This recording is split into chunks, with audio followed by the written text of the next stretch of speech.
অন্য প্রসঙ্গ, রাষ্ট্র সংস্কারে গঠিত 6টি কমিশনের কিছু সুপারিশ বাস্তবায়নের ক্ষেত্রে রাজনৈতিক সংলাপের প্রয়োজন নেই বলে মন্তব্য করেছেন প্রধান উপদেষ্টা প্রেস সচিব শফিকুল আলম।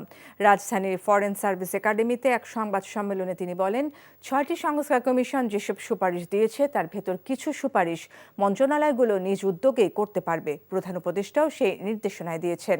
মডেল মসজিদ নির্মাণে আওয়ামী লীগ সরকার বিশাল দুর্নীতি করেছে জানিয়ে শফিকুল আলম বলেন, 560টি মসজিদ নির্মাণে $1 বিলিয়ন খরচ হয়েছে, যার অর্ধেক খরচেই মসজিদগুলো বানানো যেত।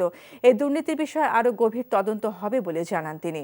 মাগুরায় ধর্ষিত শিশুর বিচার কাজ দ্রুত সম্পন্ন করতে প্রধান উপদেষ্টার বিশেষ নির্দেশ দিয়েছে জানিয়ে প্রেস সচিব বলেন, ধর্ষণের সংশোধিত বিচার প্রক্রিয়াও দ্রুত বাস্তবায়িত হবে।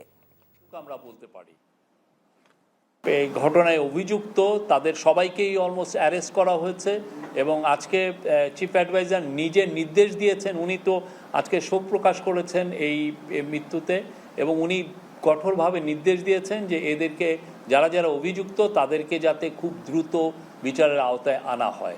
এই ঈদে জামা জুতো অ্যাক্সেসরিজের ডিসকাউন্ট।